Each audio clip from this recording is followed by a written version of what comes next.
Mm. ¿Qué tal? ¿Cómo están? Buenas tardes. Bueno, la idea de esta clase grabada es trabajar con Gorriti, que es el tema que nos va a quedar pendientes por mi viaje, por la clase que nos vamos a tener este martes. Así que voy a tratar de plantear un panorama que ustedes pueden complementar muy bien con el teórico que va a dar Sandra Gasparini el martes. Eh, es una unidad que quedó reducida en relación con el programa del año pasado, así que creo que lo vamos a poder cubrir bien entre esta clase más reducida y el teórico. Y bueno, y como les dije la semana pasada, eventualmente, en todo caso, pueden escribirme por mail, hacerme consultas, no hay problema. Y la retomamos el martes siguiente cuando nos reencontremos. Yo preparé un PowerPoint para compartir pantalla, así no están viendo mi cara todo el tiempo y podemos hacer un poco más dinámica esta clase virtual que no las tengo de contraparte, así que, y bueno, y no puedo escuchar sus comentarios, así que vamos a tratar de eso, de ir lo más rápido posible y de hacerlo lo más fluida posible. Ahí va. Bien. Bueno, como les comentaba, esta clase empieza y termina la unidad 3, que se titula Íntimas Revueltas, y que se centra básicamente en las escritoras, en la palabra de las mujeres, ¿no? Em, Originalmente estaba Mariquita Thompson también incluida. Este año tuvimos que hacer algunos cambios en el programa y quedó Gorriti, que fue una escritora del siglo XIX realmente muy importante a nivel, digamos, en la Argentina y también a nivel continental, ¿no? Y parte de lo que nos vamos a preguntar en esta unidad 3 tiene que ver con cómo las mujeres tienen su propia mirada a la hora de reflejar esos conflictos que estuvimos trabajando tanto en las primeras dos unidades del programa, ¿no? Vinculado a la relación entre literatura y política, ¿no? Em, y justamente se llama Íntimas Revueltas porque parte de lo que vamos a enfocarnos en esta unidad y en las ficciones, en la selección de ficciones que tienen para trabajar de Gorriti, tiene que ver justamente con cómo lo íntimo se ve atravesado por lo político. Y cómo Gorriti va a reelaborar a su manera esta cuestión que ya veíamos, ¿no? Cómo asomaba, sobre todo en Amalia, la semana pasada. A ver, un momento. Ahí va.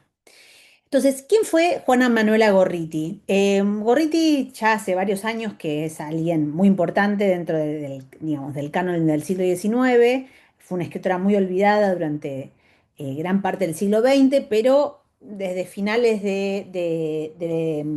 tanto en su momento, en el momento en que ella escribía, como desde finales del siglo XX, la década del 90 en adelante, diría, fue rescatada sobre todo por los estudios de género y después, y cada vez más fue ocupando un lugar fundamental en el canon del 19, como decía, ¿no? En el canon literario.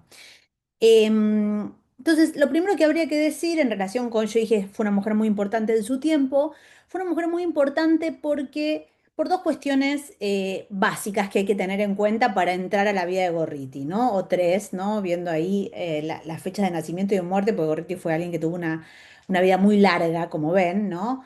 1816, a veces aparece 1818 porque es la fecha de nacimiento está en disputa, pero las últimas investigaciones fechan la vida, el año de nacimiento de Gorriti en 1816 y muere en 1892. Vive muchos años realmente.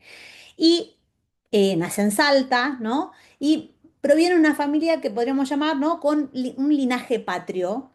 Era la hija de José Ignacio Gorriti, general de Güemes, que tuvo un rol central en la lucha por la independencia, ¿no? Y después, cuando empiezan las disputas entre unitarios y federales, adscribe al Partido Unitario, ¿no?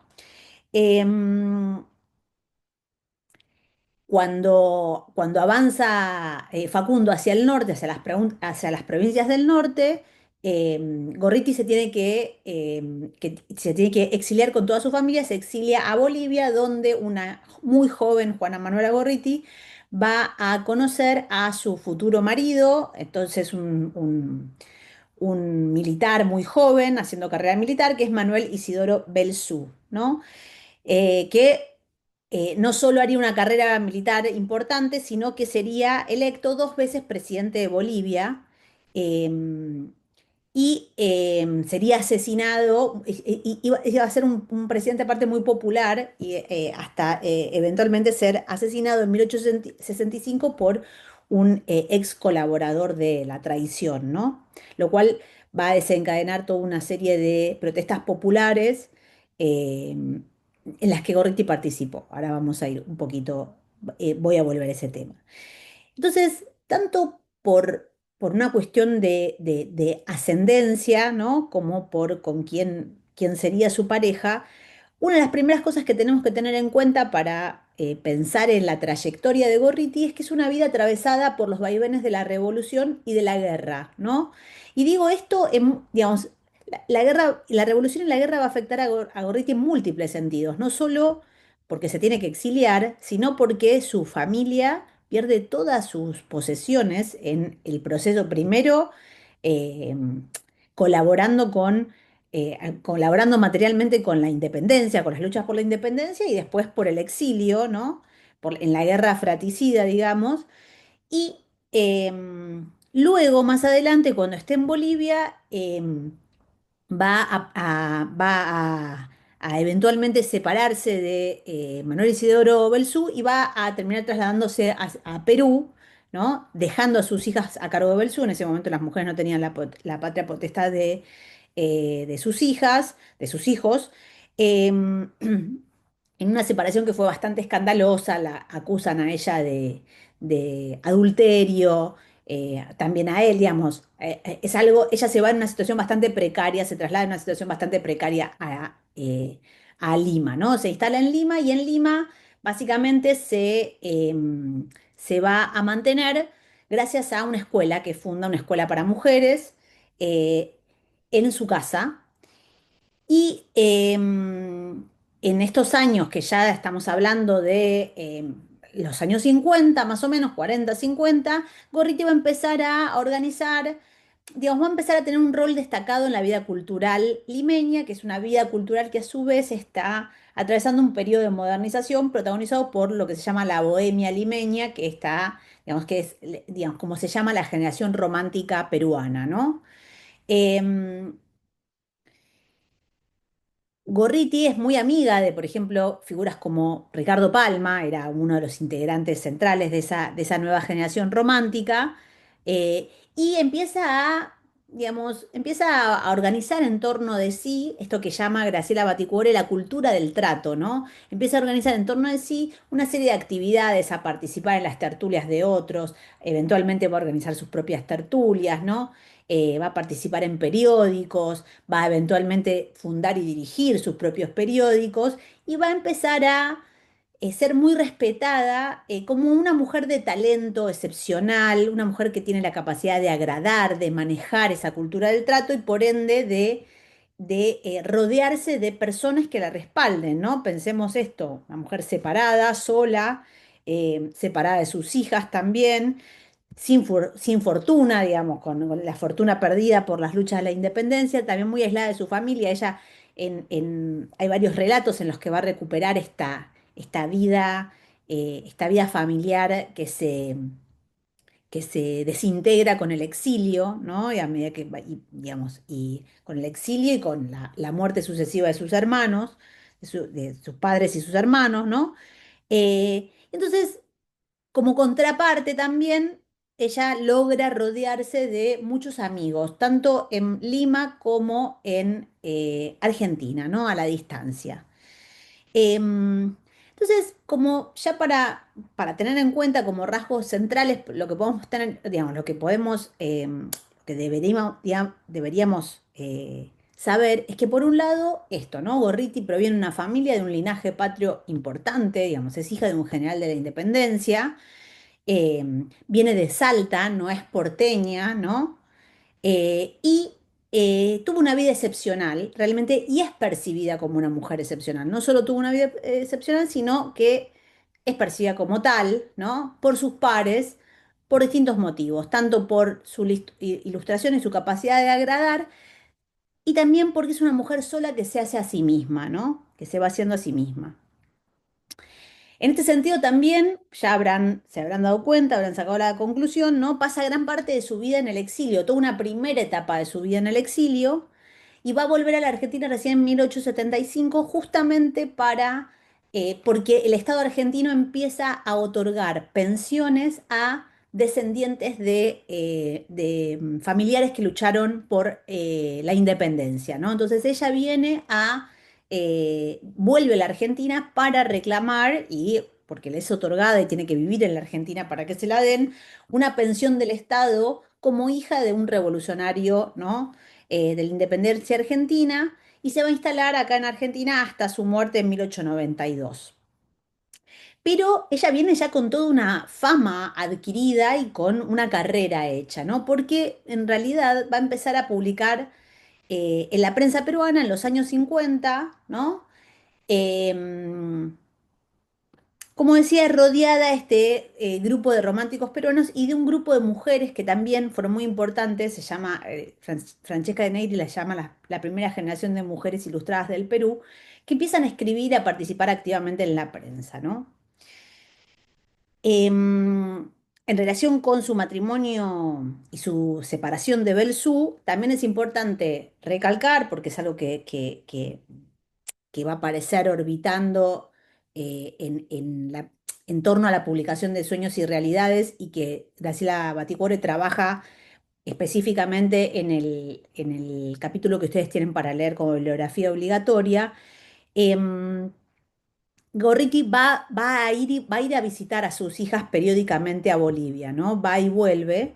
Y en una de esas visitas, en 1865, justamente, año en que se publica Sueños y Realidades, Belzú, como decía, va a ser asesinado por uno de sus ex generales, lo que como Belzú era muy popular, lo que a desencadenar toda una serie de revueltas populares, en las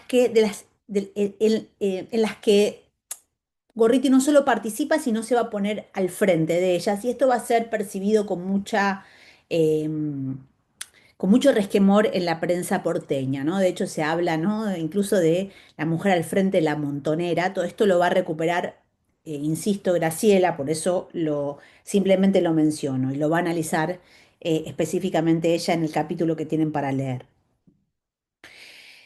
Entonces, ¿no? Vida excepcional, muchos años recorridos, una vida muy, muy llena de peripecias y de eventos, ¿no? Tanto sentimentales como políticos, y también una carrera una carrera literaria forjada en el exilio, que podríamos decir em, se condensa en la publicación de su primer libro, que es Sueños y Realidades, justamente un libro que se publica en 1865. O sea, ella venía ya escribiendo hacía una década en Perú, recordemos, ¿no?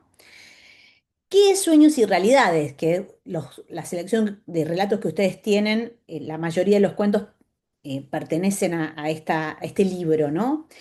Em, es un libro, ¿no? Que en realidad es una compilación muy extensa, como les decía, ¿no? Ella compila gran parte de los relatos y novelas cortas, tienen como una forma, muchas tienen formas así un poco laxas, ¿no? En términos genéricos, que ella había ido publicando previamente en la prensa peruana y argentina, ¿no?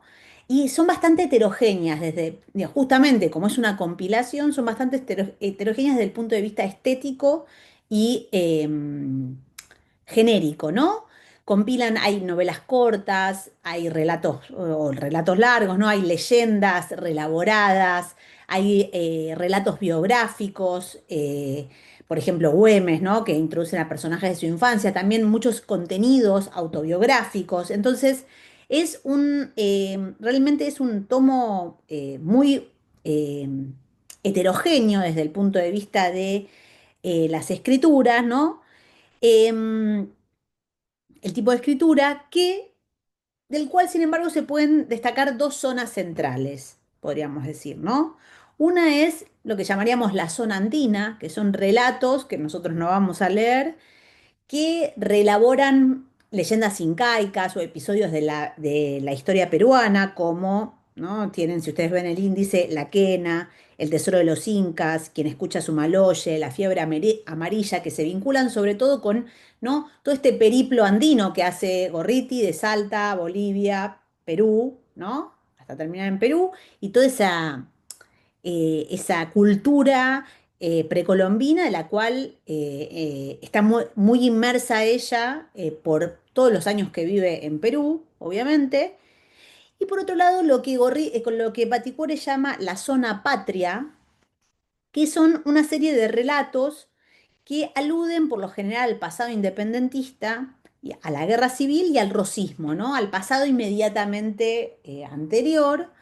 Em, y en los que muchas veces a menudo se entremezclan personajes de ficción con personajes históricos, y también en esta zona patria podrían entrar incluso relatos autobiográficos como Güemes, que yo señalaba, ¿no? Que tienen que ver con el propio linaje patrio, este linaje patrio que Gorriti tenía, ¿no? Y del cual ella, ¿no? El cual ella trabajaba de manera consciente en su escritura. También esta cuestión, esta noción de zona patria está trabajada por Baticuore en el capítulo que tienen para leer. Es decir, que esta zona, digamos, siempre aparecen elementos autobiográficos en Gorriti, pero particularmente en esta zona patria, podríamos pensar que su propio linaje, el pasado y la ficción se van a entremezclar de una forma muy particular y específica, ¿no? A su vez, yo dije, ¿no? Sueños y Realidades se publica en 1865. Hay toda una serie de periplos que analiza Graciela en relación con este tomo que se publica a distancia. Los manuscritos se pierden 3 veces de Perú a Buenos Aires. Es publicado por suscripción previa, es decir, hay todo un grupo, ahora vamos a ver, de amigos que la apadrinan a ella para que pueda publicar este tomo, ¿no? Es realmente algo muy esforzado y muy atípico para el momento de la época, ¿no? Em, y justamente para pensar ese contexto, lo primero que nos tenemos que preguntar, digamos, lo primero que tenemos que hacer es situarnos en un mínimo contexto histórico, ¿no? Ya no estamos, piensen, dejamos a Amalia en el 55 cuando termina la novela, estamos saltando 15 años adelante en la cronología, ¿no? Y es un momento sumamente significativo porque es el momento en el que eh, Bartolomé Mitre es presidente, ¿no? La presidencia de Mitre se extiende entre 1862 y 1868 y es el primer presidente que sucede, ¿no? A Urquiza después de la etapa de la Confederación y la, eh, la, eh, la sucesiva aprobación de la Constitución Nacional, ¿no? Em, entonces, es importante, ¿no? Bartolomé Mitre inicia una serie de presidencias que se le llaman, ¿no? Las primeras presidencias liberales muchas veces, o el periodo de Constitución Nacional o de Consolidación Nacional, que son las presidencias de Mitre, de Sarmiento y de Avellaneda, ¿no? Los dos primeros habían participado activamente, pertenecían a esta generación romántica y habían participado activamente en la derrota del rosismo. Avellaneda es hijo de Marco Avellaneda, ¿no? Ella es una segunda generación, pero también, digamos, por linaje vinculado con esta, con este grupo, ¿no? De letrados que habían utilizado muy activamente la literatura, como estuvimos viendo en las unidades anteriores, para hacer política y derrocar a Rosas, ¿no? Es decir, que esta generación, digamos, el momento en el que se publica Sueños y Realidades, esta generación romántica que, ¿no? Cuyas trayectorias literarias están interrumpidas por la política, todos estos conflictos que nosotros habíamos visto en relación con literatura y política, ¿no? Em, no solo han triunfado, sino que ocupan los lugares más destacados del poder, ¿no? Mitre es presidente, por ejemplo, ¿no? Y de alguna manera es un momento, como dice Ricardo Piglia en relación con Sarmiento, en los que la política clausura definitivamente sus proyectos literarios, ¿no? Ninguno de ellos va a volver a escribir una gran obra.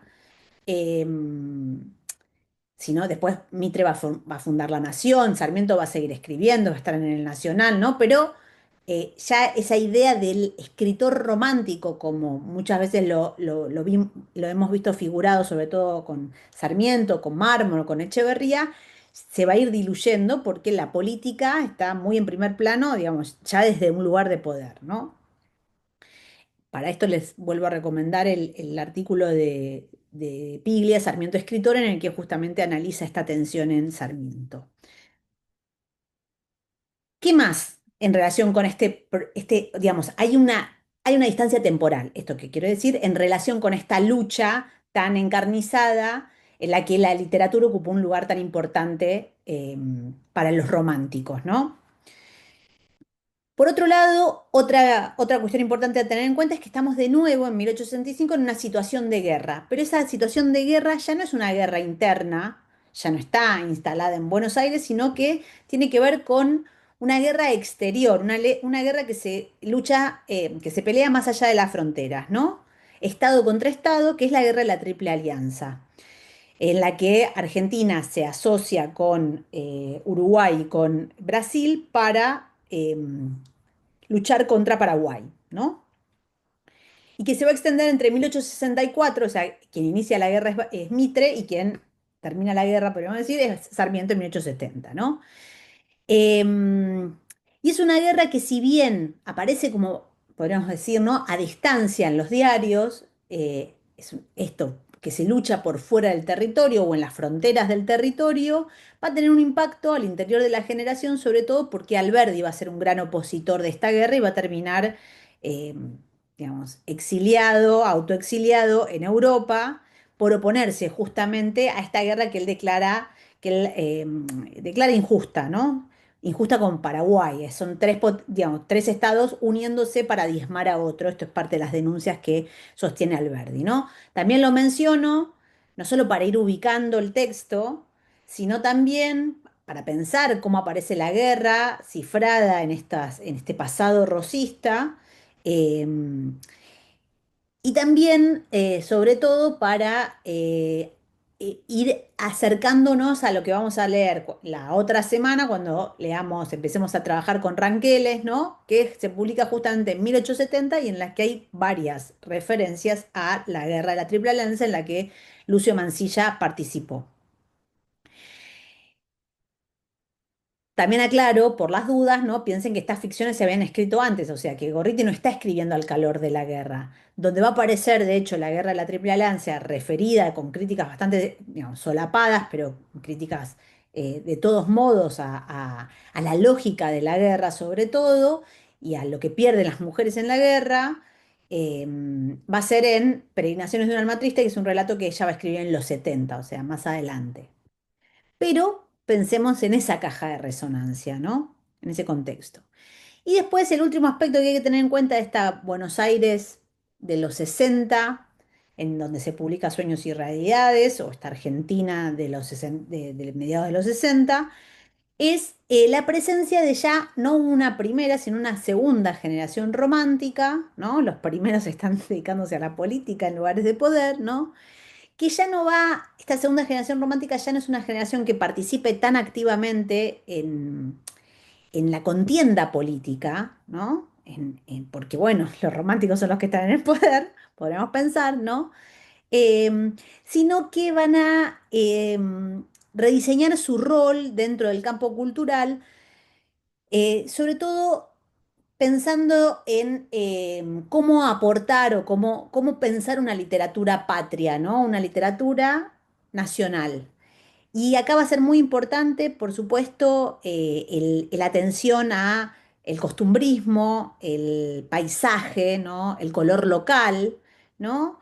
Eh, y con el que Gorriti va a eh, cuajar muy bien, ¿no? De hecho, es esta segunda generación, protagonizada sobre todo por Rafael Obligado, Martín Coronado, que se nuclea alrededor de una revista que se llama La Nueva Revista de Buenos Aires, la que va a apadrinar muy activamente a Gorriti para que ella pueda publicar, ¿no? Y lo que ven en Gorriti justamente es esto, un paisaje, un color local, un paisaje americano, una forma de narrar la historia, ¿no? El pasado patrio, y bueno, y una autora con linaje, con linaje nacional, ¿no? Esta segunda generación romántica no va a ser tan importante como la primera, desde el punto de vista histórico, canónico, ¿no? Sobre todo porque mientras ellos están, ¿no? Todavía en plena momento de escritura o de actividad, va a empezar a emerger otra estética que va a empezar a disputar con estos escritores, que es el realismo, ¿no? Barra el naturalismo, que vamos a ver la semana que, en las, perdón, en las unidades que viene, cómo emerge de una manera muy disruptiva. Es decir, lo que estamos viendo, ¿no? Con esta segunda generación romántica, sobre todo a medida que nos acerquemos a los 70, eh, más y especialmente en los 80 es una estética epigonal, ¿no? Una estética que ya no representa lo nuevo como había representado en los años 30, a finales de los 30, en Buenos Aires, con eso, con, digamos, sobre todo con el poema La cautiva de Echeverría y con esta mirada que tienen estos escritores sobre el paisaje, la historia, la necesidad de encontrar un proyecto nacional que no sea político, sino también cultural, ¿no? Entonces, destaco esta cuestión del contexto, no solo para, bueno, darle una fecha a la obra, contextualizar la publicación de estos relatos, sino también porque esta diferencia de años, como señalaba antes, resulta fundamental para abordar el modo en que Gorriti se apropia del imaginario rosista, por qué y para qué. Digamos, parte de lo que nos podemos preguntar es, bueno, ¿por qué Gorriti tantos años después va a hablar, seguir hablando del rosismo, va a publicar estos relatos? ¿Cómo son interpretados estos relatos en la Argentina del 60, ¿no? De mediados del 60? Piensen, ¿no? En este punto, como planteó Pablo en el teórico, que ya para mediados del 50, cuando Mármol termina Amalia, o sea, principios del 50, mediados de los 50, cuando Mármol escribe y después termina Amalia, como decía él, ¿no? Ya no hay novedad sobre los hechos que va a narrar. Todo el mundo conoce esos episodios porque ahí están más cercanos, digamos, podríamos decir, y ya existe un imaginario tramado en torno a los crímenes del rosismo y sus mártires, ¿no? Entre comillas, ¿no? Entonces, parte de lo que nos podemos preguntar es, bueno, para 1860, ¿no? Ese imaginario, ¿cómo va a estar activado, ¿no? Porque, como veíamos en el teórico y en el práctico de Amalia, bueno, ese imaginario sobre los crímenes del rosismo existe, está como tramado ya, pero tiene una funcionalidad política. Ese es como el gran potencial que tiene Amalia, ¿no? Desde el punto de vista estético y político, mientras que en Sueños y Realidades, bueno, ya no hay, podemos pensar, este tirano a quien derrocar, ¿no? Todavía existe el tirano en el caso de Amalia, ¿no? Em, por el contrario, Gorriti va a estar trabajando con un imaginario bastante cristalizado, incluso podemos llamarlo, ¿no?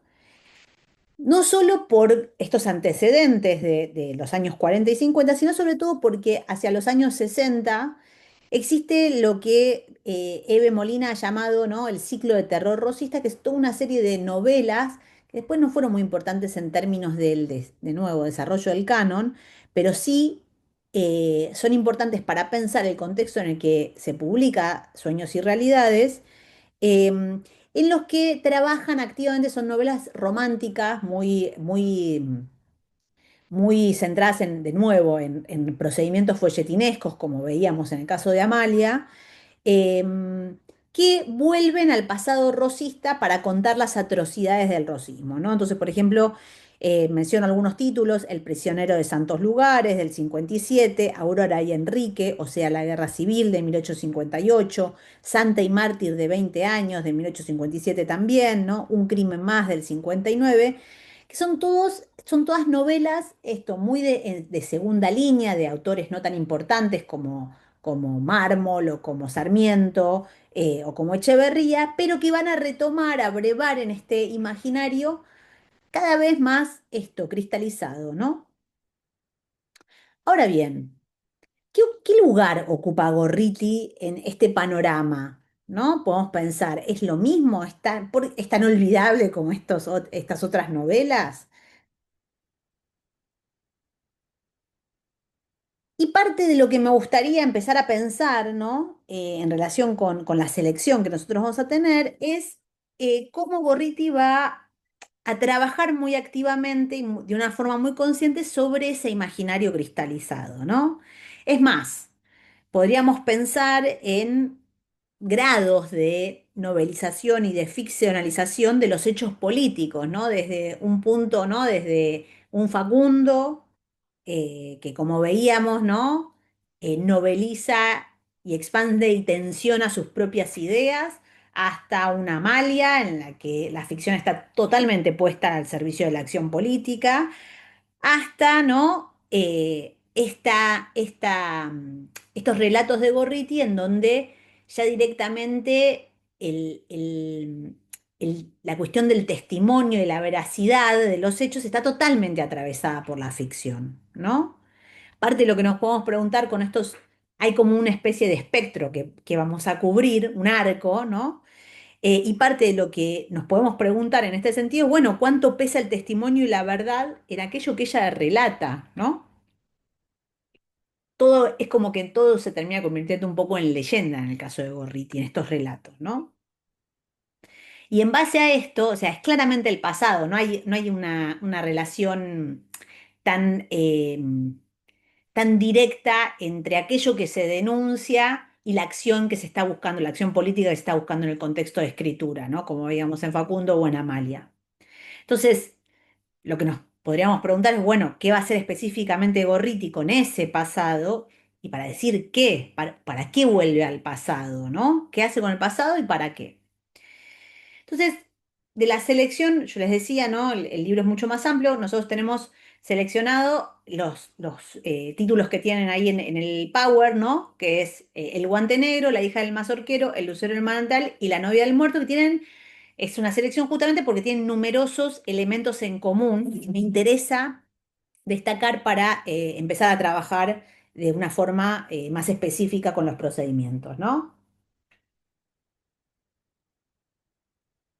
Todas las ficciones van a pertenecer al periodo de la Guerra Civil y el Rosismo, primero, ¿no? Y, como decía, van a presentar numerosos puntos de contacto, no solo el tema del contexto histórico. Todas son ficciones que están enmarcadas en episodios históricos concretos, ¿no? No inventados, como por ejemplo la batalla de Oribe y Lavalle, en el caso de Montenegro, la invasión de Tucumán por parte de Quiroga, en el caso de la novia del muerto, el asesinato de Massa, en el caso del Lucero del Manantial y la acción de la mazorca, podríamos pensar en la hija del mazorquero, ¿no? También otro rasgo que vinculado con este es que todos van a incluir personajes históricos ficcionalizados, ¿no? Que están a su vez entremezclados con personajes de ficción. Aparece, por ejemplo, en el Guante Negro aparece Manuelita Rosas, en el Lucero del Manantial aparece Rosas, aparece Massa, ¿no? Em, Aparecen también Salomón y Corbalán, Cuitiño, Ramírez, perdón, en El Guante Negro, en la hija del mazorquero, digamos, van a ir apareciendo como, sobre todo, personajes históricos del mundo federal muy ficcionalizados y también van a ir apareciendo otros personajes del mundo unitario como referencia, ¿no? Lavalle, la pelea entre Oribe y Lavalle, aparece Lavalle referenciado, los Pueyrredón, ¿no? Van a ir apareciendo eh, diferentes referencias históricas que no funcionan como personajes ficcionalizados, esto quiero decir, ¿no? Y entremezclados con estos personajes históricos ficcionalizados, también van a aparecer personajes de ficción, ¿no? Roque Almanegra y Clemencia, por ejemplo, en La hija del mazorquero, María en El lucero del manantial, Isabel en el caso de El guante negro, ¿no? Vital y su amado en el caso de La novia del muerto, ¿no? Por último, otro rasgo que me parece importante destacar en este punteo es que son todas, digamos, y que ustedes habrán notado, no estoy dando rasgos muy obvios en algún punto, ¿no? Em, Todas van a contar historias de amor con un final trágico debido a la política facciosa, ¿no? Y en este punto, lo que me parece fundamental empezar a pensar es el repertorio al cual van a recurrir estas ficciones para contar estas historias de amor, ¿no? El repertorio va a ser, como en el caso de Amalia, como decía Pablo en el teórico, ¿no? La ficción folletinesca, ¿no?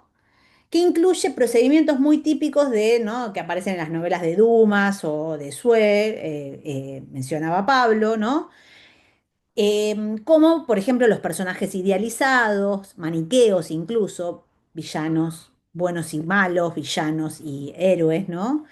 Eh, Personajes que son también a su vez sublimes o grotescos, ¿no? Coincidencias abusivas. em,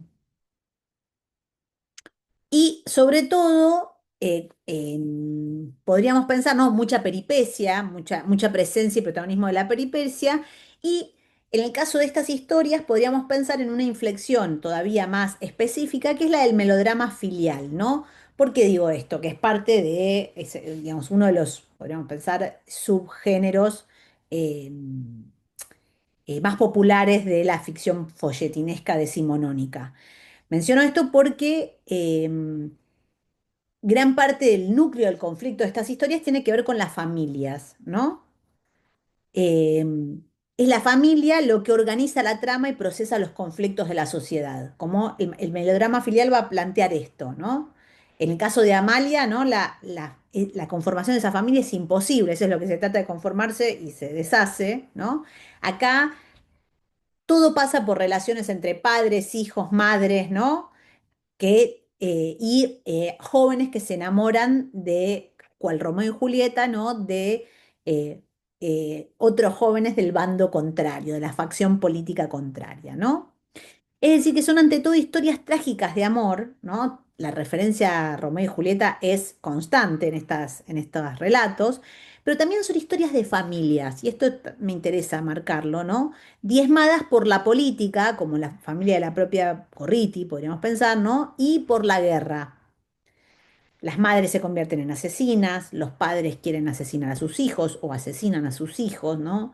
Las hijas juran revancha por los padres asesinados injustamente.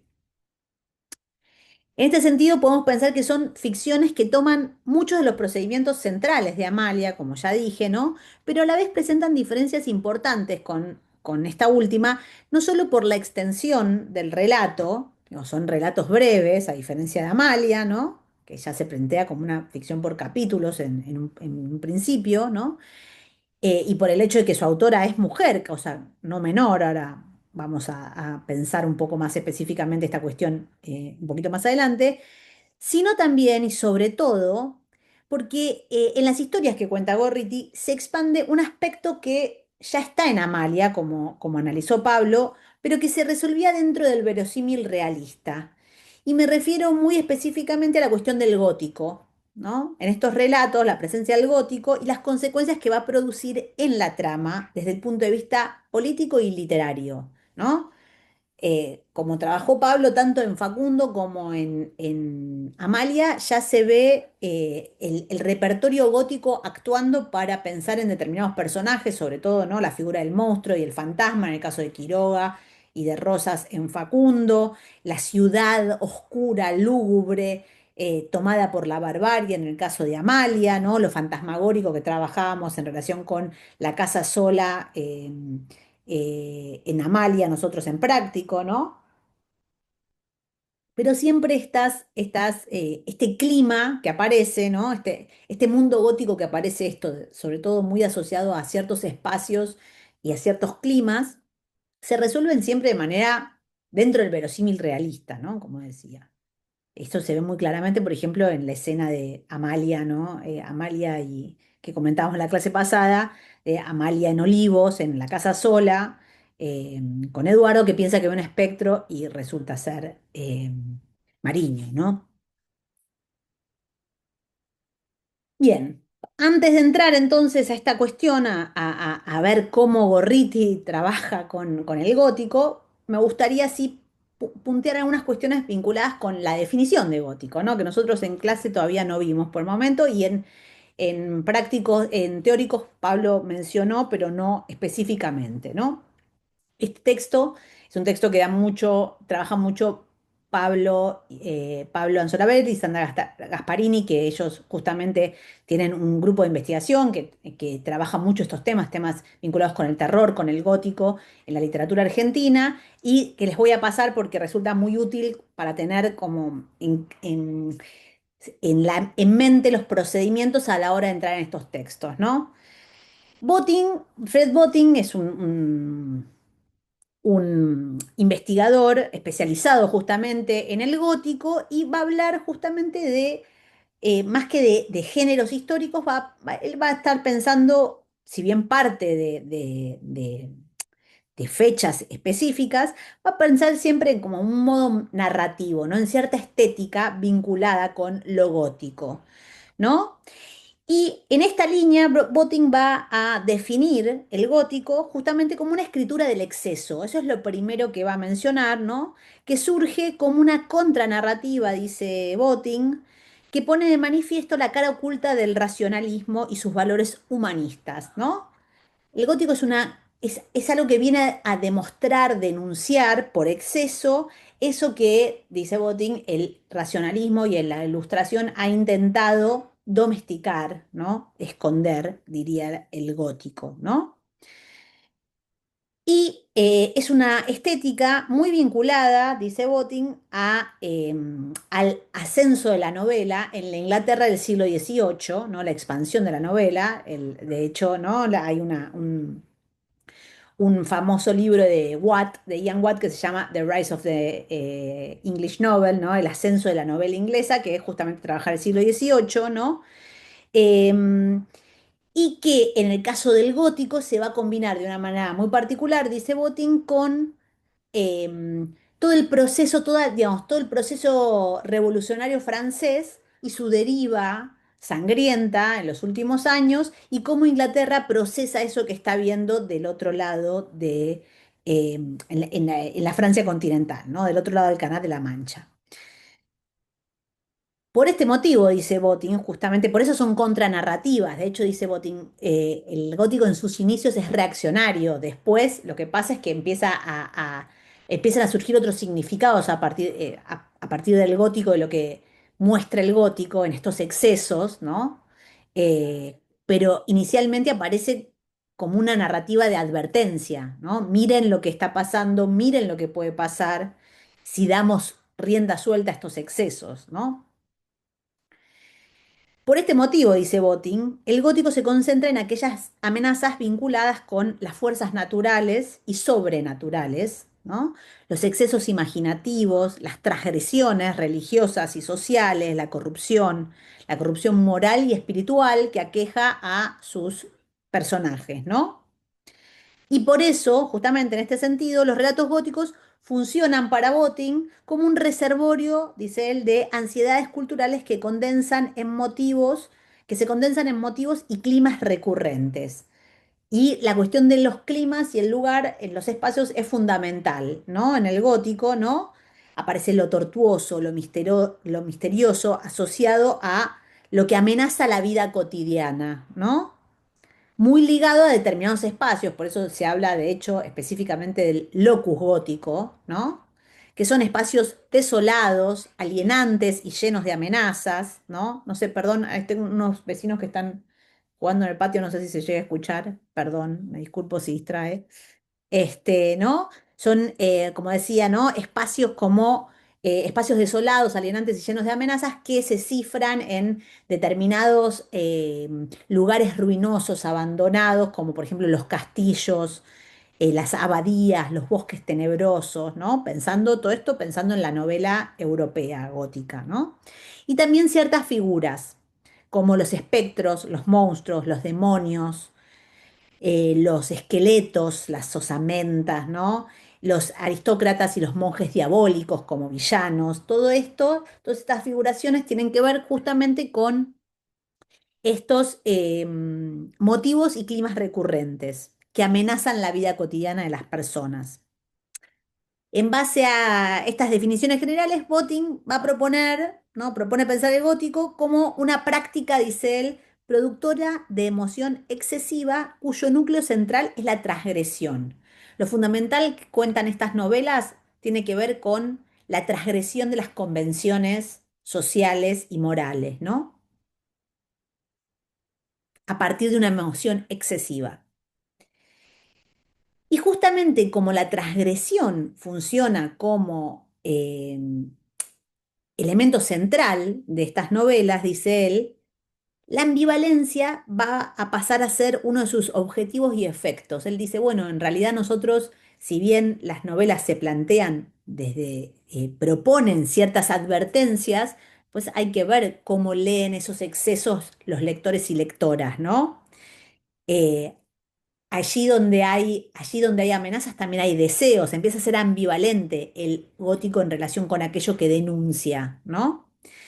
Y en este sentido, dice Boting, es ambivalente porque activa el sentido de lo desconocido y proyecta un poder incontrolable y exaltado que amenaza con la destrucción de la salud, el honor, el estatus, el orden social, ¿no? Son estrategias de alerta que a su vez, ¿no? Generan ambivalencia porque muchas veces transmiten deseo, reflejan deseo, ¿no? O reflejan una dinámica contradictoria entre el rechazo y la repugnancia y el deleite y el placer, ¿no? Entonces, por supuesto, ¿no? Los monstruos que sirven para, digamos, los monstruos los personajes monstruosos que aparecen como protagonistas de estos relatos, como villanos, ¿no? Sirven sin duda para definir el terror e identificarlo y legitimar la exclusión del mundo de la poli, podríamos decir, ¿no? En términos catárticos, pero también van a generar, como decía, ¿no? Mucha atracción.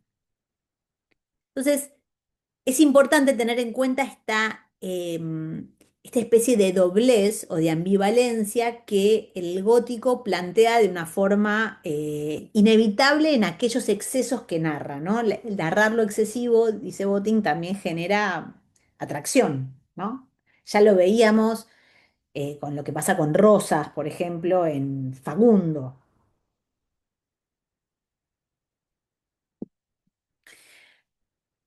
En base a esto, lo que me interesa es pensar, bueno, ¿qué va a hacer Gorriti específicamente con este repertorio, ¿no? Porque justamente en la selección de relatos que ustedes tienen, podemos pensar que una de las apuestas centrales de los cuentos, ¿no? Va a ser apropiarse de los procedimientos góticos, ¿no? Para narrar esas historias atravesadas por la política y la emoción, ¿no? También son excesivas en la emoción en las emociones que narran y en cómo actúan los personajes en base a esas emociones, ¿no?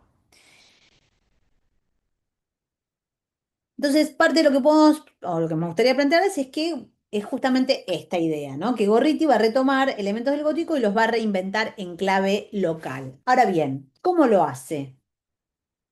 Lo primero que podemos pensar es que lo primero que va a hacer Gorriti es proponer un locus gótico argentinizado, ¿no? Y esto ya se ve en el comienzo de El Lucero en el Manantial, que creo que es el primero que tienen para leer de la selección, ¿no? En el espacio, en cómo se describe ese espacio, ¿no? Así empieza el lucero del manantial. Era la hora en que calla el áspero relincho, el potro salvaje, en que el coyullo se adormece sobre el sinuoso tronco de los algarrobos y en que el misterioso pacuí comienza su lamentable canto. La luna alzaba su disco brillante tras los cardos de la inmensa llanura, y su argentado rayo, deslizándose entre el frondoso ramaje de los ombú y las góticas ojivas de la ventana, bañaba como amor el dulce rostro de María, ¿no? Una noche vino a turbar una visión el plácido sueño de la Virgen. Vio un vasto campo cubierto de tumbas medio abiertas y sembrado de cadáveres degollados. De todos aquellos cuellos divididos manaban arroyos de sangre que uniéndose en un profundo cauce formaban un río cuyas rojas ondas murmuraban lúgubres gemidos y se ensanchaban y subían como una inmensa marea. Entre el vapor mefítico de sus orillas y hollando con planta segura el sangriento rostro de los muertos, paseábase un hombre cuyo brazo desnudo blandía un puñal. Aquel hombre era bello, pero de una belleza sombría como la del arcángel maldito, y en sus ojos azules, como el cielo, brillaban relámpagos siniestros que lavan de miedo, y sin embargo, irresistible, arrastró a María y la hizo caer en sus brazos, ¿no? Entonces, acá en es una cita que está cortada, aclaro, por las dudas, ya hay toda una serie de tópicos góticos, ¿no? Como mencionaba antes, ¿no? Aparece sin duda este locus gótico argentinizado, ¿no? La Pampa convertida en un espacio gótico, ¿no? Está la noche, lo lúgubre, eh, la soledad, la desolación, el espacio desolado, ¿no? En donde lo que se impone es, como ya veíamos en el caso de, ¿no? de Facundo, el sublime horizontal, lo que provoca sobrecogimiento y desolación ya no es la altura, sino esta idea del espacio vacío llano, ¿no? Em, pero la diferencia con Sarmiento en este caso, me parece, es que el paisaje, como decía, es además lúgubre. Está la noche, está la idea de el pacuí que canta de un modo lamentable, ¿no? Todo se va recubriendo de un clima lúgubre, ¿no? Todo parece llorar, lamentarse, ¿no? Em, este modo de configurar la naturaleza como una naturaleza gótica, lúgubre, también la vamos a ver en el resto de los relatos, ¿no? También aparece, por ejemplo, en el comienzo de La novia del muerto, así es definida Tucumán, esta naturaleza, como veíamos ya en el Facundo, frondosa, eh, casi paradisíaca, que también aparece en Amalia, en ese jardincito de la casa de Amalia. Acá va a aparecer, ¿no? En el mundo del Fortín, en las afueras de La novia del muerto, también de noche, en clave lúgubre, ¿no? Y también podemos pensar, ¿no? Y de hecho, perdón, una cosa que me olvidé, ¿no? En la casa de Vital, en donde vive Vital, va a devenir en un castillo, no se dice así, por supuesto, no lo es un castillo, ¿no? Pero aparece, no sé si se acuerdan, en la escena en la que entra quien después vamos a darnos cuenta que es el cura, ¿no? Eh, Entra por un jardín muy frondoso de noche, como muy casi escondido, casi con pasadizos, ¿no? Y de hecho entra por una entrada secreta que tiene un barrote aflojado, ¿no? Casi esto, la habitación de la Virgen aparece como un lugar secreto eh,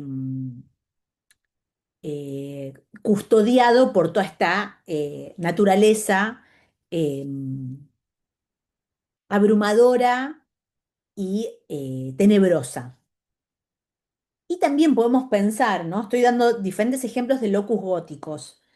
En el cuartel rosista de la hija del mazorquero, no sé si lo recuerdan, ¿no? Que también es un espacio tenebroso, lleno de calabozos y pasajes, ¿no? Secretos, que al punto de que eh, es el padre, ese padre que ama a su hija muy auténticamente, ¿no? Que ama a Clemencia, termina confundiéndola con la enemiga política, ¿no? La adversaria.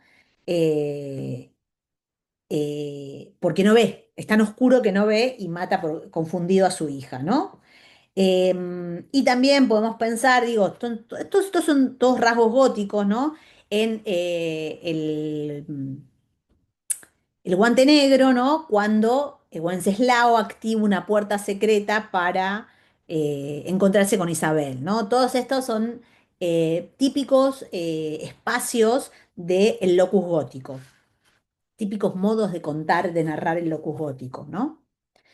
Por otro lado, ya en esta primera parte del Lucero del Manantial va a haber un elemento sobrenatural, va a aparecer, ¿no? Un elemento sobrenatural que se cifra en la ambivalencia entre lo real y lo que no es real, ¿no?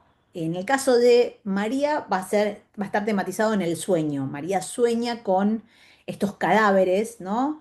Degollados y con este hombre al que después va a encontrar y al que no se va a poder resistir, este hombre, siniestro y fascinante, eh, al que no se va a poder resistir, ¿no?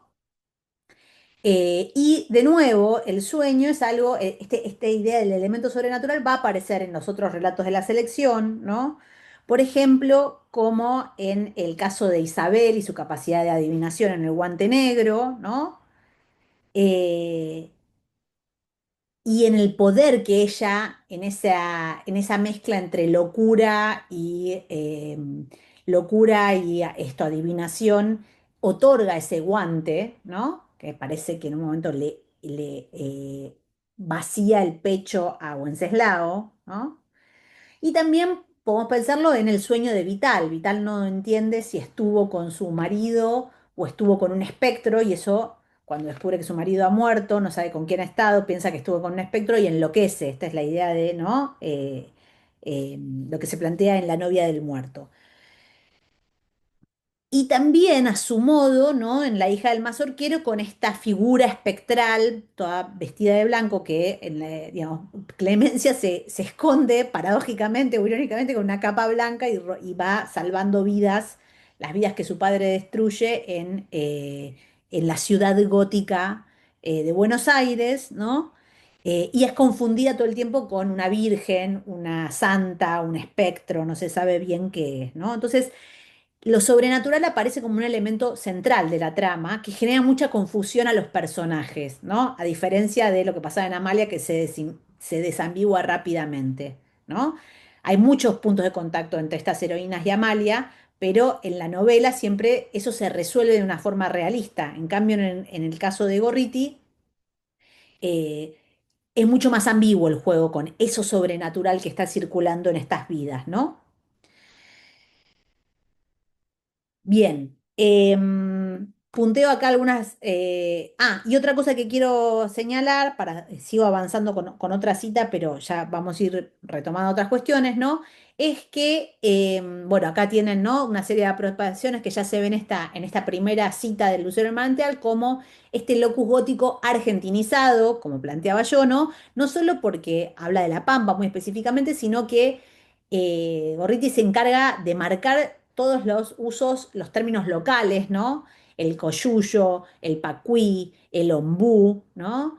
El uso del color local en clave gótica y también politizado, ¿no? Entonces los cadáveres no están fusilados o no están desmembrados, sino que están degollados, ¿no? Ahí hay una marca política local muy clara. Y esto lo va a repetir una y otra vez en en las otras configuraciones de los otros paisajes en los otros relatos, ¿no? Em, y por último, lo que aparece ya en esta cita, que va a aparecer también en los otros relatos, es la idea de este villano, como decía, diabólico, que al mismo tiempo produce miedo y atracción, ¿no? Em, el sumum de esto es Manuel, el personaje de Manuel en El Lucero del Manantial, nada menos que el propio Rosas, devenido en un personaje diabólico, ¿no? Que también ya aparecía en Facundo, en las descripciones que Sarmiento hace de Rosas, sobre todo, y también en la crueldad con la que opera en Amalia, el personaje de Rosas, ¿no? Em, pero de nuevo, ¿no? Aparece todavía un poquito más corrida hacia el lado del gótico, de la ficción sobrenatural, podríamos decir, en este caso, porque todo el tiempo este personaje está rozando lo sobrenatural, ¿no? Está mucho más del lado, podríamos decir, está mucho más interesado en la mistificación del personaje que en la veracidad de lo que se narra respecto de ese personaje, ¿no? Habla de cómo, ¿no? De un arcángel maldito. En sus ojos azules, como el cielo, brillaban relámpagos siniestros que lavan de miedo, ¿no? Todo esto está de nuevo hipercodificado, los ojos azules de Rosas, su carácter siniestro, etcétera, etcétera, etcétera. Pero acá ya está trabajando sobre una figura esto, ¿no? Mistificada, ya es alguien demoníaco. No necesita demostrar mucho más Gorriti para trabajar con este imaginario, ¿no?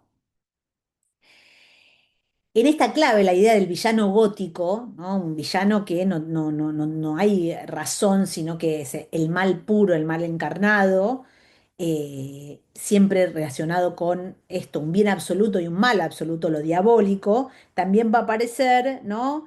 Por ejemplo, el cura libidinoso de la novia del muerto, que es el único que se da cuenta que se están casando en secreto. Los amantes y por eso justamente aprovecha esa situación para aprovecharse de violar a Vital, ¿no?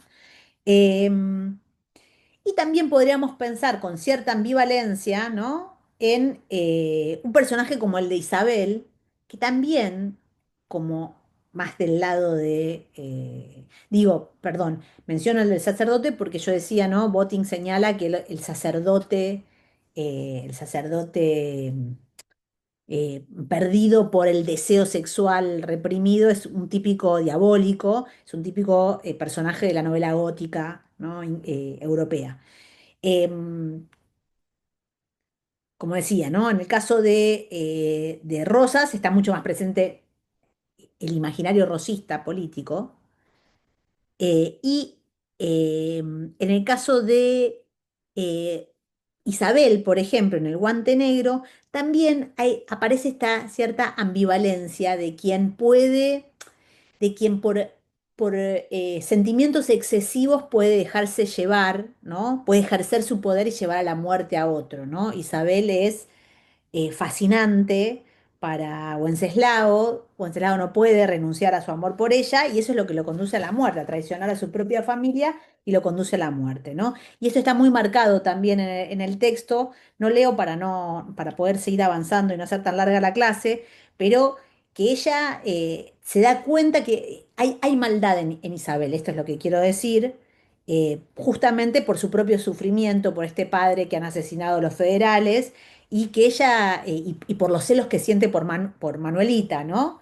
Eh, y que ella decide ejercer, digamos, provocando la muerte de su amado y su propia locura después.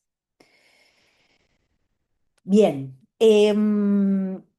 Y finalmente, ¿no? Dentro de estas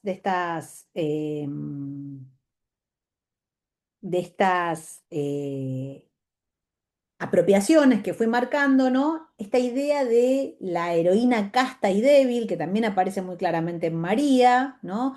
Una noche vino a turbar una visión, el plácido sueño de la Virgen, digamos, esta idea de que las heroínas son todas vírgenes, mujeres puras, eh, inocentes, virtuosas, que justamente van a transgredir, por eso la transgresión es el tema central de estos relatos, digamos, de los relatos góticos, ¿no? Van a transgredir las reglas sociales por amor y por deseo. María se sucumbe ante la- el deseo por Manuel. em, Isabel sucumbe ante los celos que siente por la amistad entre Manuelita y Wenceslao. Vital sucumbe al amor justamente por su amado unitario, ¿no? Y se casa con él en secreto. Y Clemencia, que es como de todas la más heroica, si se quiere, la que peca menos, sucumbe también en su amor por Pueyrredón y termina sacrificándose en pos de los amantes, ¿no? Para salvar a los amantes, ¿no? Entonces, esta transgresión y todas aman, ¿no? Clemencia ama a Pueyrredón, bueno, Isabel a Wenceslao, etcétera, etcétera. Entonces, lo que me interesa destacar es que en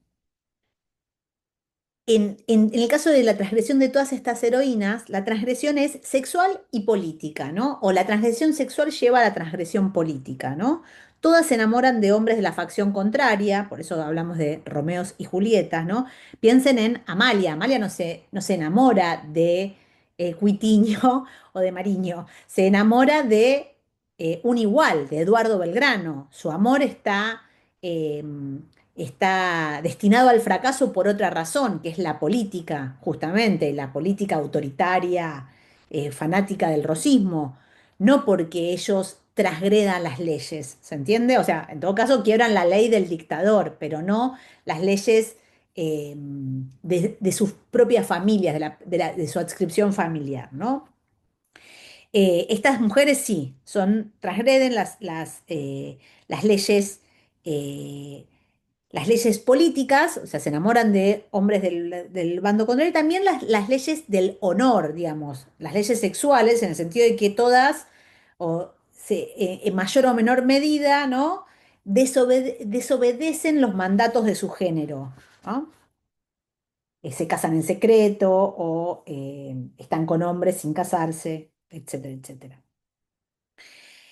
Em, Incluso Manuelita, en El Guante Negro, ¿no? Se sugiere, en un momento dices todo el conflicto, eso es todo lo que percibe Isabel y la enloquece, que se enamora de alguien prohibido, ¿no? Se enamora, no por, en ese caso no por el bando político, sino porque ya pertenece a otra, entre comillas, ¿no? Y eso, ese amor prohibido de Manuelita, no confesado, ¿no? Que, con el que se inicia el relato, se fetichiza, ¿no? En el objeto erotizado de deseo, que es el guante negro, que es el guante después que va a hacer alucinar a Isabel, ¿no? Es la cifra, es lo que cifra este amor prohibido, ya no por cuestiones políticas en el caso de Manuelita, sino eh, porque digamos, por traición a otra mujer, en el caso de Wenceslao, ¿no? Eh,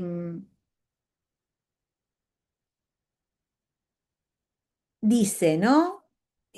Manuelita lo va a visitar a Wenceslao, Wenceslao ha defendido el honor de Manuelita, lo va a visitar, le agradece, ¿no? Es un compañero de infancia, los dos son federales, ¿no? Y Wenceslao dice lo siguiente. Dice, pero permitid que me convenza de que no es un sueño la dicha de veros aquí y a esta hora, así inclinada sobre mi lecho, ¿no? Le dice Wenceslao. Y quitando él mismo el guante de tul negro bordado de arabescos que cubría la linda mano de la joven, imprimió en ella un beso que debió ser muy apasionado, porque Manuelita retiró vivamente su mano. Sus ojos se bajaron al suelo y una nube de rubor cubrió su alta frente. Lisonjero, dijo ella, haciendo un esfuerzo para serenarse y sonreír.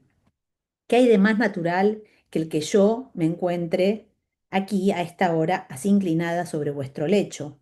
Un mal caballero atacó mi honor, creyendo desacreditar así la administración de mi padre, como si la deshonra arrojada sobre la frente de una joven pudiera eclipsar el brillo de la estrella de rosas, el fuerte. Vos tomasteis la defensa de vuestra amiga de infancia, desarmasteis a vuestro contrario, le obligasteis a desmentirse desde Montevideo, pero quedasteis herido y es de mi deber no solo el venir a veros, sino el ser vuestra enfermera, ¿no? Qué dulces habrían sido para mi corazón los cuidados que os prodigara. Entonces, ya en esto, como decía, ¿no? El problema de este guante negro que después va a enloquecer a Isabel, que Isabel se va a imaginar que arranca el corazón del amado, ¿no? Es el grado de fetichización que tiene, ¿no? Está erotizado ese objeto que marca el contacto entre estos dos amantes no confesos, ¿no? Y de hecho lo marco porque va a aparecer, también aparece en el caso de Vital, ahora vamos a esa escena, ¿no? Va a aparecer como una forma de narrar aquello que justamente no se puede narrar, que es el deseo sexual, ¿no? En general es la sexualidad desatada, este exceso, ¿no? Ese exceso de deseo, lo que eh, se traduce o dispara la ambigüedad de lo sobrenatural, ¿no? El sueño de María, ¿no? El sueño de Vital, el objeto con el que alucina Isabel, ¿no? De hecho, esperen que lo pongo acá así. De hecho, ¿no? En esta clave está contado justamente la escena de encuentro entre, después nos vamos a dar cuenta, el cura y Vital, ¿no? En La novia del muerto. Dice, devorando las angustias de su alma. Su marido ya está muerto, ¿no? Cuando ingresa a oscuras, a escondidas, el cura en su cuarto. Dice, devorando las angustias de su alma, sofocando sus sollozos para interrogar al silencio de la noche, esperaba que algún ruido exterior viniese a alumbrar su corazón con una luz de esperanza. Sin embargo, los dolores de aquel eterno día habían agotado sus fuerzas, su cuerpo comenzaba a desfallecer y extrañas alucinaciones invadían su cerebro, ¿no? Los de Vital. Está esperando a su esposo, fue a luchar en contra de Facundo y que está asediando la ciudad y ella está esperando y empieza a tener alucinaciones. De repente sintió estremecerse todo su cuerpo. No podía dudar, alguien se acercaba, pues para ocultar su vigilia había apagado la luz, pero vio distintamente una sombra que vino a interponerse entre la ventana y el débil resplandor de las estrellas. De allí a poco sintió arrancar el barrote limado de la reja y un hombre se introdujo en el cuarto. Horacio, quiso ella gritar, alzándose con esfuerzo del sitio en que yacía para arrojarse al encuentro de su esposo. Pero unos labios ardientes sellaron sus labios. Dos fuertes brazos ciñeron su cuerpo en un impetuoso abrazo, y el silencio volvió a mezclarse a la oscuridad, a la oscuridad en la misteriosa alcoba. La fresca brisa del alba, agitando los destrenzados cabellos sobre la frente de Vital, la despertó.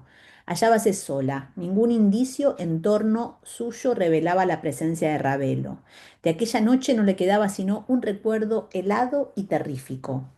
¿Habrá velado? ¿Había soñado? Extraño misterio, ¿no? Entonces, el encuentro sexual con quien después va a descubrir, ella piensa que, digamos, que el encuentro sexual que ella piensa que tuvo con su marido, que después va a descubrir ya estaba muerto para esa altura, ¿no? Está narrado en una clave sumamente ambigua que alude a lo sobrenatural. No se sabe si es una alucinación, si es un sueño. Ella no ve con quién está, ¿no? Con quién está esta sombra que irrumpe en su habitación, ¿no? Em, y sin duda, de hecho, el encuentro sexual aparece cifrado también, como, digamos, sí, cifrado, metaforizado, como en el caso del guante negro, ¿no? En esta idea de este beso ardiente que le sella la boca y no le permite hablar, y el cabello destrenzado a la mañana siguiente, ¿no? Por supuesto, no es una buena sensación, porque justamente lo que ha pasado es que su transgresión sexual ha desencadenado toda una serie de tragedias políticas y personales, familiares, y por eso ella se queda con esta idea del recuerdo helado y terrífico. En vez de ser placentero ese encuentro sexual, es helado y terrífico, ¿no? Ahí está.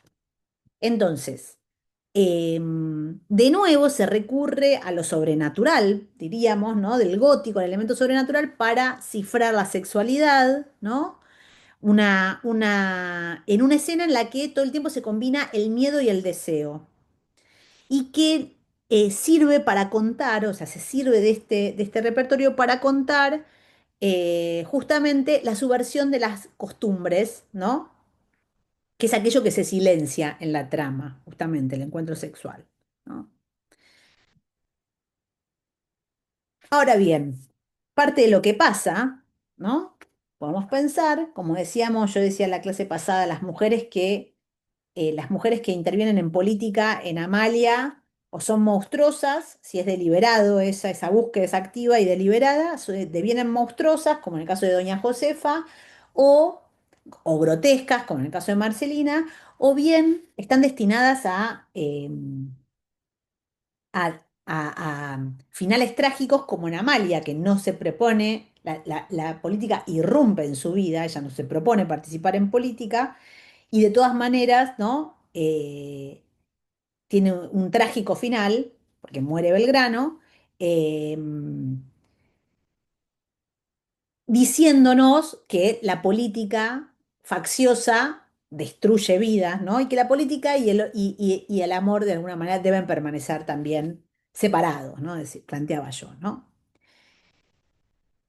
Y decía, ¿no? Cómo en el caso de estos relatos de Gorriti, también lo que pasa en general es que cuando estas mujeres, ¿no? Que transgreden las reglas sexuales y sociales, y también las reglas de la política, ¿no? Perdón, las reglas sexuales y sociales cuando pasan a la acción política, como en el caso de, por ejemplo, Clemencia, de la propia Manuelita o de Isabel, ¿no? Vital, María, ¿no? Van a desencadenar tragedias, ¿no? No de manera deliberada necesariamente, pero desencadenan efectivamente tragedias, ¿no? Las acciones de Clemencia la llevan a su propia muerte, las acciones de Isabel por celos van a llevar a la muerte de su amado, ¿no? Y también van a generar, digamos, incluso las acciones de la propia madre de, las acciones de María van a desencadenar la muerte de su marido y de su hijo, ¿no? Y de su hijo en manos de su padre, ¿no? Es decir, que parte de los que nos van a plantear en términos de advertencia, como decíamos, ¿no? En clave gótica estos relatos, es que las mujeres que transgreden, estas heroínas que transgreden las convenciones sociales, las leyes sociales por amor y por deseo, van a pagar las consecuencias de esa transgresión, ¿no? Con las muertes de sus amados, ¿no? Y van a devenir espectros en general, ¿no? Son locas, mujeres que empiezan a rondar la periferia, ¿no? Em, o que mueren, o mueren asesinadas, ¿no? María y Vital devienen espectros, son locas que devienen espectros que empiezan a rondar la ciudad, se mantienen en la periferia, ¿no? De la ciudad, por fuera de la polis, es decir, se transforman en sujetos excluidos de la ciudadanía, ¿no? Incluso se transforman en leyendas, adquieren un carácter legendario. Clemencia también, por ejemplo, Clemencia, luego de su muerte, va a transformarse en una leyenda urbana, ¿no? Que está, que se mantiene viva en la memoria de la comunidad a partir de la oralidad, ¿no? Adquieren un carácter mítico que está por fuera de lo que podríamos, digamos, de la ley y de la letra, ¿no? Es decir que yo les decía, ay, perdón, ahí bueno, esto es lo que dije antes, ¿no? Son heroínas virtuosas e inocentes, ¿no? Que trajeron las reglas sociales por amor y por deseo.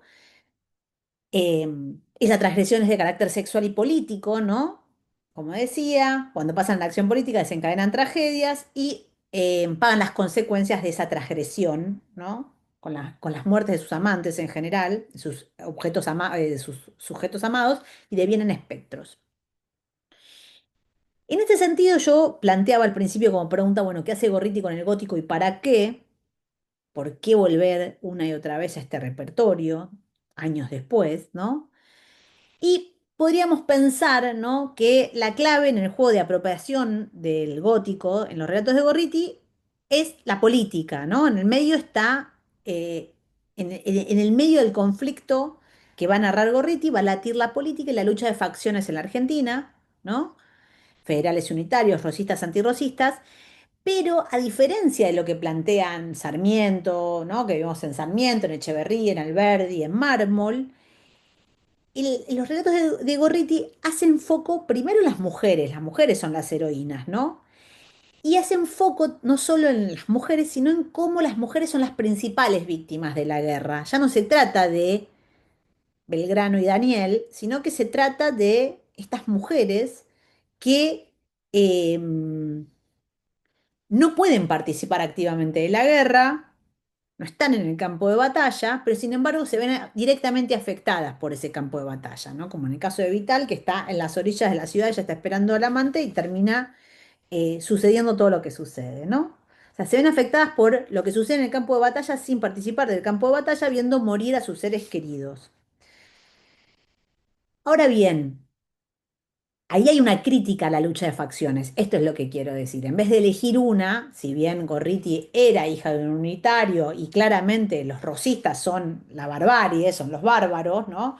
En estas historias, a pesar de esto, no solo hay muchas heroínas que son hijas de federales, como en el caso de Clemencia, o la propia Manuelita, o Vital, sino que también lo que se va a criticar es la tragedia que produce esa guerra, ¿no? Hay un desplazamiento en relación a ese conflicto político antagónico, ¿no? A la lógica de la guerra.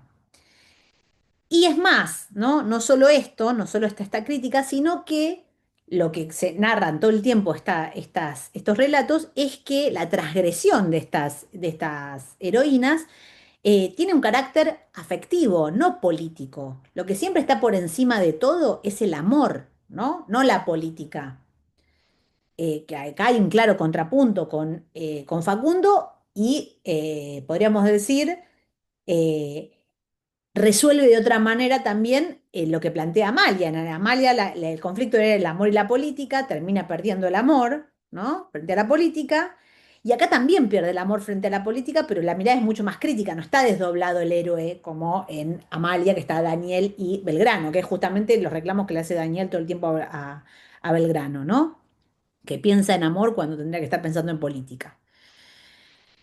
Em, entonces, eh, el amor, en el caso de estas mujeres, es lo que el valor absoluto, lo que está por encima de todo, y en este punto creo podemos también arriesgarnos, ¿no? a pensar que es acá donde se ve justamente la perspectiva de género de Gorriti, ¿no?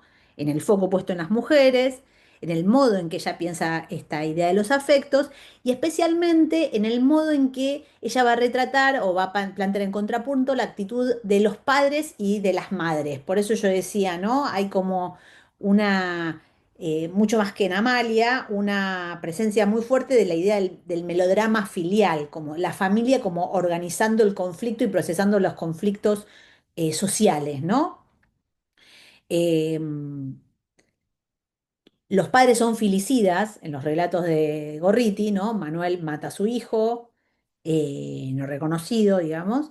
Ramírez quiere matar a Wenceslao, y quien se lo impide es su propia esposa, ¿no? Alma Negra mata involuntariamente a su hija amada, ¿no? Y son las madres las que intentan preservar la vida de los hijos, ¿no? María en el caso de Lucero Manantial y Margarita en el caso de el guante negro, ¿no? Que termina asesinando a su propio, convirtiéndose en asesina para preservar la vida de su hijo, ¿no? Entonces, hasta acá más o menos, hasta acá el panorama en relación con las ficciones que aparecen, la selección de ficciones que aparecen en Sueños y Realidades, que van a retomar entonces el pasado rosista para explotar su carácter legendario, creo que a esa altura, ¿no? Y para plantear este sesgo del género que a mí me parece muy, muy importante para pensar en el caso de Gorriti, ¿no? Esta mirada crítica del pasado también y de esa lógica, ¿no? Trata digamos, de pensarse por fuera de esas facciones, más allá de que ella claramente adscriba a una de las dos, ¿no? Como el pasado quedó atrás, ahora podemos ser críticos de todo lo que está, digamos, de esa lucha de facciones. Eso me parece que es la diferencia notable que plantea el contexto del 60 en relación con lo que aparece en los textos románticos que habíamos estado viendo. Ahora bien, para cerrar, ¿no? Me gustaría retomar algunas cuestiones que van a aparecer justamente profundizadas en el caso de Camilo Borman, que es el último relato que tienen de la selección, ustedes para trabajar, ¿no? Que va a ser publicado en un texto aún más tardío, ¿no? En un libro que se llama Panoramas de la Vida, que se publica en 1876. Y que también es un libro de dos tomos, es muy parecido a Sueños y Realidades. Es un libro de dos tomos que compila muchísimas de las ficciones que Gorriti había publicado, esto entre los 60 y los 70, ¿no? Incluye una novela corta muy buena y en donde aparece esto que yo les decía, ¿no? La crítica sesgada a la guerra de la Triple Alianza, una mujer aventurera, viajera, que es maravillosa y les recomiendo, que se llama Peregrinaciones de un alma triste. Aparece mucho el mundo limeño que ella deja atrás justamente en el 75 cuando decide volver a la Argentina. Y que me parece, está bueno pensar en contrapunto con todos los rasgos que estuvimos digamos, viendo en las otras ficciones, las de Sueños y Realidades, justamente para ver cómo también se va lavando eso, ¿no? Como otra nueva apuesta al gótico, o otra refuncionalización del gótico en clave local, ¿no? Y en este sentido, bueno, Camilo Borman está incluida dentro de una sección de Panoramas de la Vida que se llama Perfiles Divinos y se llama como el nombre de su heroína, que es ya para esa altura, un personaje célebre en la historia argentina, ¿no? Que es la célebre Camilo Gorman, ¿no? Em, entonces, parte de lo que podemos, digamos, parte de lo que me interesa marcar en relación con el relato es los cambios que aparecen en cómo se cuenta esa historia, ¿no? Podría haber, o sea, lo que quiero decir es, si Camilo Borman se hubiese contado en Sueños y Realidades, hubiese aparecido en otra clave, hubiese aparecido narrado de otra manera. ¿Por qué digo esto? Porque parte de lo que podemos observar como procedimientos, el primer cambio que observamos es que el punto de partida va a ser el presente y ya no el pasado, como remitía inmediatamente, ¿no? Los relatos de sueños y realidades, la selección, ¿no? ¿El punto de partida cuál es? El relato comienza con un paseo. Se van un grupo de amigos, de amistades, van en excursión hasta, ¿no?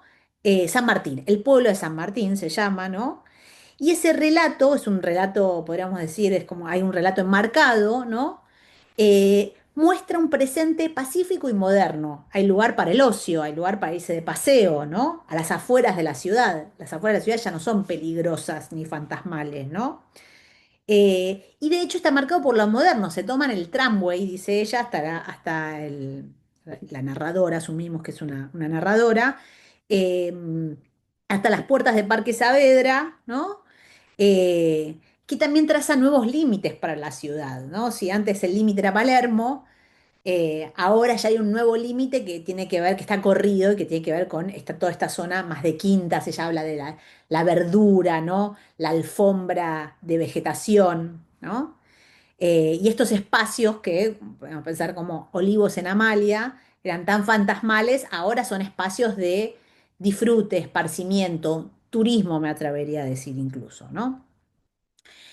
Em, entonces, ese lugar de paseo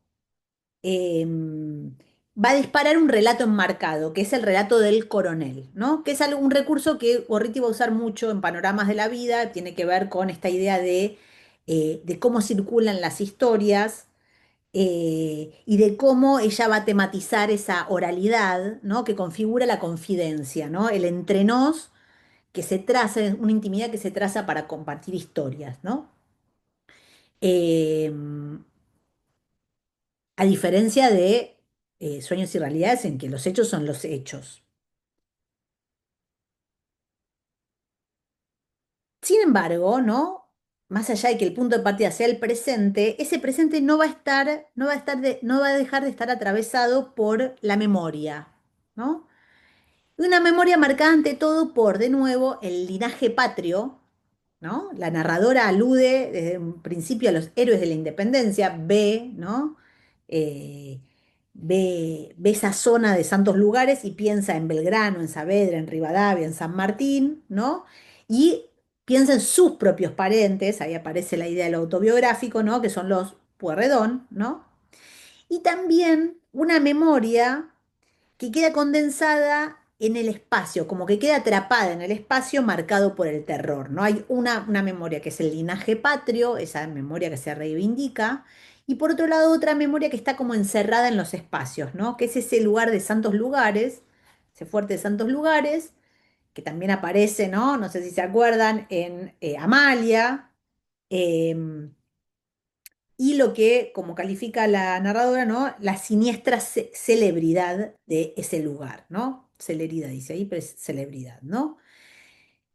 Hay algo que se resiste a abandonar ciertos lugares marcados por el terror. Esto es lo que podemos pensar y para esto el gótico, nuevamente, el repertorio gótico va a ser muy útil y productivo para narrar en esa clave esos espacios, ¿no? Lo podemos pensar tanto en esta mirada que aparece en Gorriti como después, o sea, en las novelas sobre la dictadura y cómo narran los campos de detención, ¿no? Esto, por ejemplo, lo ha trabajado mucho Sandra Gasparini en diferentes